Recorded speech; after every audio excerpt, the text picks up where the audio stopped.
trasera. Si aprieta aquí, adelanta también. Sí, no, mejor. Bueno, pues muy buenas tardes tengan todos ustedes. Agradezco la invitación de todos los que participaron en la elaboración de este excelente curso y me da muchísimo gusto estar aquí con ustedes, sobre todo porque es una excelente oportunidad para que los conocimientos derivados de este curso pues los puedan aplicar con sus pacientes. Y esto se los comento porque todos los que estamos aquí precisamente manejamos pacientes con diabetes mellitus. Y vean nada más la prevalencia que se tiene de diabetes en la actualidad, en donde esto se ha venido incrementando hasta ser 14.4% en la población mexicana. Esto quiere decir que 9 millones de mexicanos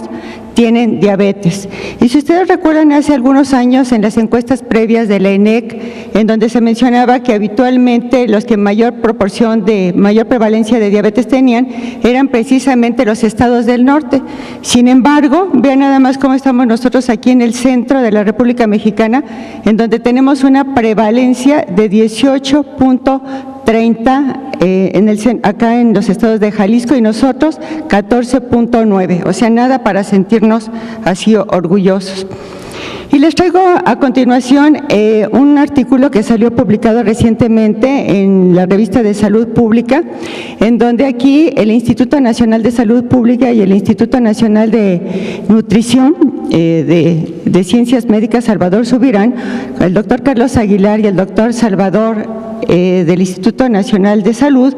hicieron un análisis de las diferentes encuestas de la ENEC que fue publicada en 1993, del ENSA 2000 y del ENSANUD del 2006, para ver cuáles eran las tendencias de varios de los problemas que integran el síndrome metabólico en la población mexicana. Y ustedes pueden observar cómo, ¿verdad?, se ha venido incrementando de manera importante, ¿verdad?, prácticamente la diabetes mellitus tipo 2, que en aquel entonces era de 6.7, vean cómo se incrementó prácticamente al doble, y cómo el síndrome metabólico, que tenía una prevalencia de 26.6,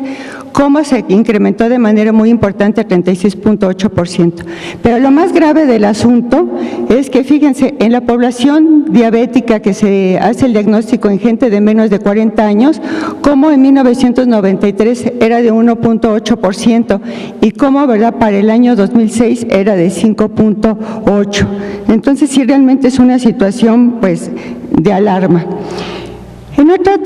otra parte de la revista también se hizo un análisis de la prevalencia del síndrome metabólico, pero aquí únicamente les traigo para que ustedes puedan observar, de acuerdo a los criterios del ATP3, de la Asociación Americana de Corazón y de la Federación Internacional de Diabetes. En la parte inferior se encuentra cuál es la prevalencia en hombres, en mujeres y cuál es el total de síndrome metabólico. Ya les comentaba yo en cuanto al ATP3 que la prevalencia era de 36.8 y de la Federación Internacional de Diabetes, pues aquí se menciona, de acuerdo a estos criterios, que el 50% de la población en México tenemos este problema y que la diabetes como parte del síndrome metabólico, de acuerdo al ATP3, es del 21% y en la Federación Internacional de Diabetes de 33.5%. Esto es dependiendo de la cifra de corte. Recuerden ustedes que en el ATP3 toma como cifra de corte para la glucosa anormal en ayuno y para diabetes una glucosa por arriba de 110,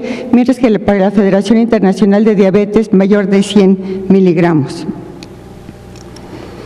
En esta otra transparencia es para que recordemos cuál es la evolución natural de la enfermedad y aquí que se encuentran, ¿verdad?, las dos alteraciones fisiopatológicas más importantes en el paciente diabético, y les digo que son las dos más importantes porque, como ustedes verán en el transcurso del curso, hay otras anormalidades que también pues juegan un papel muy importante para que el paciente presente la alteración en el metabolismo de los hidratos de carbono. Pero las dos principales son el estado de resistencia a la insulina, que prácticamente nacemos nosotros ya con una predisposición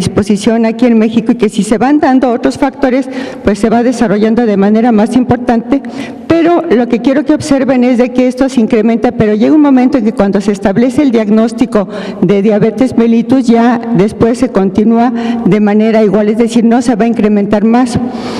Y la otra alteración fisiopatológica es la disfunción de las células beta del páncreas. Aquí también se nace con una predisposición genética, si se dan otros factores, vemos cómo antes de que se haga el diagnóstico de diabetes mellitus, ya existe una alteración, una pérdida progresiva de las células beta,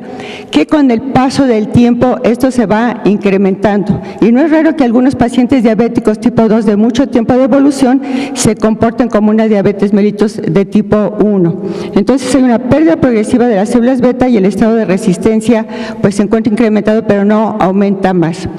Y el otro punto importante es que antes de que se haga el diagnóstico de diabetes, por las alteraciones de resistencia a la insulina, ya empieza a ver las diferentes complicaciones macrovasculares en los pacientes, y que una vez de que las concentraciones de glucosa se empiezan a elevar por el deterioro de las células beta, se inician las complicaciones microvasculares, de manera tal que en los pacientes diabéticos de mucho tiempo de evolución tenemos complicaciones tanto macrovasculares como microvasculares. Y en esta otra transparencia es en relación con los resultados que se obtuvieron del UKPDS del Reino Unido, en donde en base a las observaciones que hicieron, demostraron que en el momento del diagnóstico de la diabetes mellitus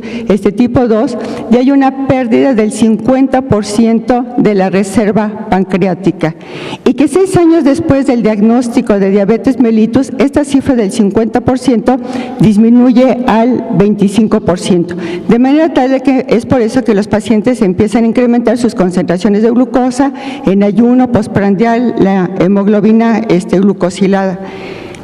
Y que después de un periodo de seguimiento que se hizo en estos pacientes de 9 años, vemos nosotros que independientemente del tratamiento convencional con el plan de alimentación, actividad física, con glibenclamida, con metformina y con insulina, al final sigue el deterioro, y que además después de estos 9 años van a requerir de un tratamiento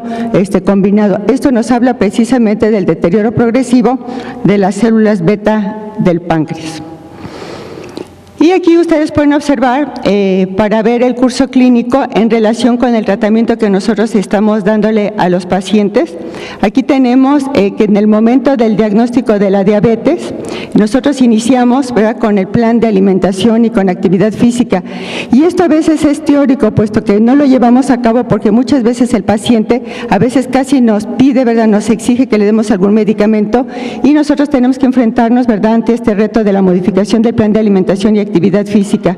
que si nosotros no logramos controlarlo, pasamos al uso de los antidiabéticos orales. Pero fíjense el periodo que ha pasado desde el diagnóstico al inicio de la terapia oral, que son 3 años. Y continúa, ¿verdad?, el paciente descontrolado, iniciamos una terapia combinada, y la insulina, que nos puede ayudar para poder controlar a nuestro paciente, se lleva a cabo después de prácticamente 14, 16 años de haber hecho el diagnóstico. Ya para esto, con este descontrol crónico, pues se van presentando las diferentes complicaciones micro y macrovasculares. Es por eso que tenemos tantos pacientes que tienen insuficiencia renal crónica y que a veces pues ya no se les puede dar tratamiento en los diferentes hospitales.